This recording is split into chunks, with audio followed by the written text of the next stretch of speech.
ایک زمانے تک تقریباً 16 یا 17 مہینے تک اللہ کے محبوب نے بھی اور محبوب کی امت نے بھی مسجد اقصیٰ کی طرف چہرہ کر کے نماز ادا کیا ہے۔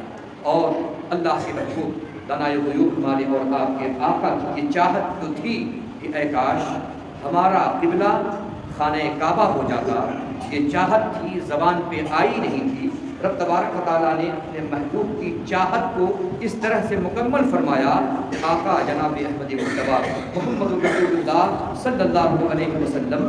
مسجد قبلتین میں مدینہ شریف میں نماز ادا فرما رہے ہیں۔ صحابہ کا مجمع ہے، آقا نماز پڑھا رہے ہیں۔ عین حالت نماز میں ظہر کی نماز یا عصر کی نماز میں 2 رکعت نماز ہو چکی ہے۔ 2 رکعت نماز آقا جناب احمد مصطفیٰ محمد رسول اللہ صلی اللہ علیہ وسلم نے مسجد اقصیٰ کی طرف چہرہ کر کے پڑھائی، اور عین حالت نماز میں میرے آقا کا جو خیال تھا رب تبارک و تعالیٰ نے اس کو پورا فرمایا، اور سیدنا جبریل امین تشریف لے آئے اور عین حالت نماز میں وحی نازل ہوئی۔ اے محبوب، رب تبارک و تعالیٰ فرماتا ہے فَلَنُوَلِّيَنَّكَ قِبْلَةً تَرْضَاهَا فَوَلِّ وَجْهَكَ شَطْرَ الْمَسْجِدِ الْحَرَامِ۔ اے محبوب، آپ چاہتے تھے نا کہ آپ کے قبلہ کو کعبہ بنا دیا جائے اور آپ کے کعبہ کو قبلہ بنا دیا جائے، بیت المقدس اور مسجد اقصیٰ سے پھیر کر آپ کے چہرے کو خانہ کعبہ کی طرف کر دیا جائے۔ اے محبوب، آپ اپنے چہرے کو پھیر لیں۔ اللہ اکبر۔ رب کے محبوب نے ضرور یہ سوچا ہوگا کاش یہ نماز تو پوری ہو جاتی،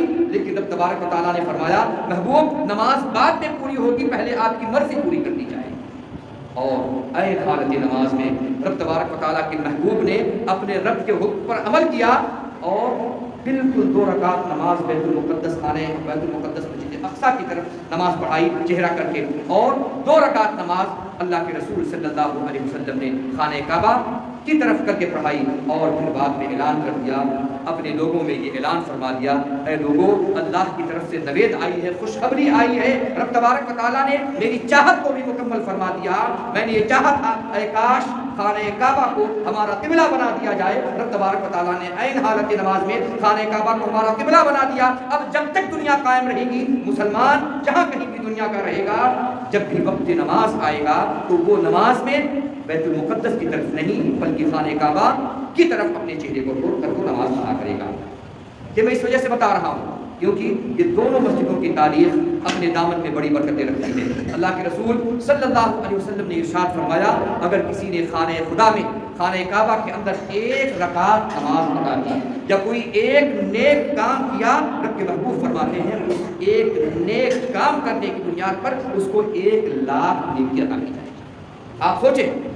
1 رکعت نماز آپ نے ادا کی، آپ کو 1 لاکھ رکعت نماز ادا کرنے کی نیکی ادا کی جائے گی۔ آپ نے 2 رکعت نماز کی ادا کی، اسی اعتبار سے آپ جوڑتے جائیں۔ اللہ اکبر۔ رب کے محبوب صلی اللہ علیہ وسلم کے قدم جہاں جہاں پڑ گئے، رب تبارک و تعالیٰ نے اس کی منزلت بڑھاتی، اس کی وقار بڑھاتی، اس کا وقار بڑھاتی۔ اب آپ دیکھیں مکے سے ہمارے اور آپ کے آقا مدینے تشریف لے آئے، رب تبارک و تعالیٰ کے محبوب ہم سب کے آقا ارشاد فرماتے ہیں اگر کسی نے مدینے میں 1 رکعت نماز ادا کی تو رب تبارک و تعالیٰ اس کو 50,000 رکعت نماز ادا کرنے کا ثواب عطا فرمائے گا۔ گویا اگر آپ خانہ خدا میں بیٹھ کر رب تبارک و تعالیٰ کے گھر میں خانہ کعبہ میں بیٹھ کر نماز ادا کریں، اللہ رب العزت 1 لاکھ نماز کا ثواب عطا فرمائے گا۔ اور وہیں آپ مسجد نبوی میں پہنچ جائیں، مدینہ شریف میں نماز ادا کریں تو رب تبارک و تعالیٰ کے محبوب کے قدم پڑنے کی بنیاد پر رب تبارک و تعالیٰ آپ کو 50,000 نماز کا ثواب عطا فرمائے گا۔ لیکن یہیں پر آپ یہ بھی جان لیں کہ اگر خانہ خدا میں خانہ کعبہ کے اندر اگر آپ سے ایک غلطی بھی ہو جائے تو پھر رب تبارک و تعالیٰ کے یہاں اس ایک غلطی کو 1 لاکھ غلطیوں کے برابر تصور کیا جائے گا۔ آپ یہ سوچ لیں جب خانہ خدا میں ہو رب تبارک و تعالیٰ ہم کو اور آپ کو بار بار ان مقامات مقدسہ کی حاضری کی توفیق نصیب فرمائے، اگر آپ خانہ خدا میں جائیں ایک غلطی ہو گئی تو سمجھ لیجئے 1 لاکھ غلطیاں آپ سے ہو رہی ہیں۔ لیکن وہیں آپ مدینہ شریف میں آ جائیں، 1 رکعت نماز ادا کریں، 50,000 رکعت نماز ادا کرنے کا آپ کو ثواب ملے گا۔ لیکن اگر کبھی غلطی سے کوئی غلطی ہو گئی تو پھر آپ کو 50,000 غلطیوں کا عقاب نہیں بلکہ صرف اور صرف غلطی ایک ہی مانی جائے گی۔ اللہ اکبر۔ کتنا بلند ہے ہمارے آقا کا مقام کہ آقا مکے سے مدینے تشریف لے آئے تو مدینے کو 50,000 والی سوغات ملی، لیکن اگر کوئی غلطی ہو گئی کسی بندے مومن سے تو اس غلطی کو 50,000 نہیں بلکہ ایک ہی تصور کیا جائے گا۔